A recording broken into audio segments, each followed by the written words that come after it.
സമയം അർദ്ധരാത്രി കഴിഞ്ഞു. മഹാനായ ഇസ്ലാമിന്റെ രണ്ടാം ഖലീഫ ഉമർ ബിൻ ഖത്താബ് റളിയല്ലാഹു അൻഹു അദ്ദേഹത്തിന്റെ സഹായിയും രാത്രി നടക്കാൻ ഇറങ്ങിയാണ്. വെറുതെ നടക്കാൻ ഇറങ്ങിയതല്ല, തൻ്റെ പ്രജകളുടെ അല്ലെങ്കിൽ തൻ്റെ നാട്ടുകാരുടെ ക്ഷേമം അന്വേഷിച്ചുകൊണ്ട് ഇറങ്ങിയതാണ്. ഇറങ്ങി കുറച്ചങ്ങ് ദൂരം ചെന്നപ്പോൾ ഒരു കുടിലിൽ നിന്നും വിളക്കിങ്ങനെ മുനിഞ്ഞു കത്തുന്നുണ്ട്.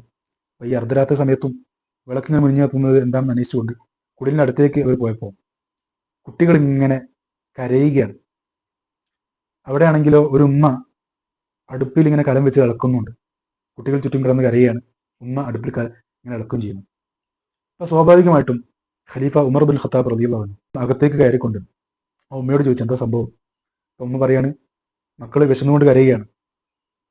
അപ്പോൾ സ്വാഭാവികമായിട്ടും ഈ വെക്കുന്ന പാകമാക്കുന്ന സാധനം എടുത്ത് മക്കൾക്ക് കൊടുത്താൽ പോരെ? അപ്പോൾ ഉമ്മ പറയണ, കലത്തിലൊന്നുമില്ല, കലത്തിൽ വെറും വെള്ളം മാത്രമേ ഉള്ളൂ. ആ വെള്ളം വെറുതെ അടുപ്പത്ത് ഇങ്ങനെ വെച്ച് വെറുതെ ഇളക്കിക്കൊണ്ടിരിക്കുകയാണ്.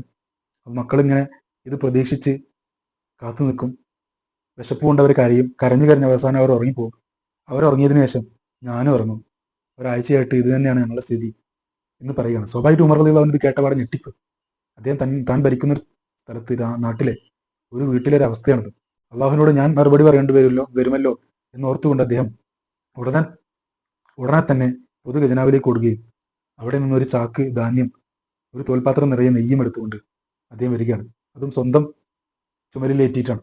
ആ കൂടെയുള്ള സഹായി ഞാൻ ഏറ്റിക്കൊള്ളാം എന്ന് പറഞ്ഞപ്പോൾ അതൊന്നും സമ്മതിക്കാതെ അള്ളാഹുവിനോട് മറുപടി ഞാനാണ് പറയേണ്ടത് എന്ന് പറഞ്ഞുകൊണ്ട് ആ ഉമർ റളിയല്ലാഹു അൻഹു ആ വീട്ടിലേക്ക് ആ സാധനങ്ങൾ എത്തിച്ചു കൊടുക്കുകയാണ്. ഓർക്കണം, ഒരു ഭരണാധികാരിയാണ്, ഇസ്ലാമിക രാജ്യത്തിന്റെ ഏറ്റവും മുകളിൽ നിൽക്കുന്ന അമീറുൽ മുഅ്മിനീനാണ് ഈ ചെയ്യുന്നത്. നമ്മുടെ ഇന്നത്തെ ഭരണാധികാരികളൊക്കെ കണ്ടുപഠിക്കേണ്ട അല്ലെങ്കിൽ മാതൃകയാക്കേണ്ട ഒരുപാട് കാര്യങ്ങൾ മഹാനായ ഉമർ ബിൻ ഖത്താബ് റളിയല്ലാഹു അൻഹുവിന്റെ ഭരണത്തിലുണ്ട്. അതുകൊണ്ടാണ് ഗാന്ധിജിയൊക്കെ പറഞ്ഞത് ഉമറിന്റെ ഭരണമാണ് ഞാൻ ആഗ്രഹിക്കുന്നത് എന്നാണ്.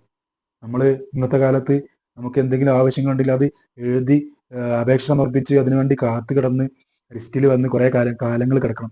ആ ഒരു സ്ഥലത്താണ് ഇവിടെ എന്തെങ്കിലും ക്ഷേമങ്ങൾ ഉണ്ടോ, അല്ലെങ്കിൽ എന്തെങ്കിലും ബുദ്ധിമുട്ടിലാണോ, ദാരിദ്ര്യത്തിലാണോ, പ്രയാസത്തിലാണോ എന്ന് അന്വേഷിച്ചുകൊണ്ട് അങ്ങോട്ട് ഭരണാധികാരി ഇറങ്ങുന്നൊരു ചരിത്രം നമുക്കൊക്കെ വലിയൊരു സന്ദേശവും അവബോധവും നൽകുന്ന ഒരു കഴമ്പുള്ള ഒരു ചരിത്രം തന്നെയാണ് മഹാനായ ഉമർ റളിയല്ലാഹു അൻഹുവിന്റെ ചരിത്രം നമ്മോട് പറയുന്നത്.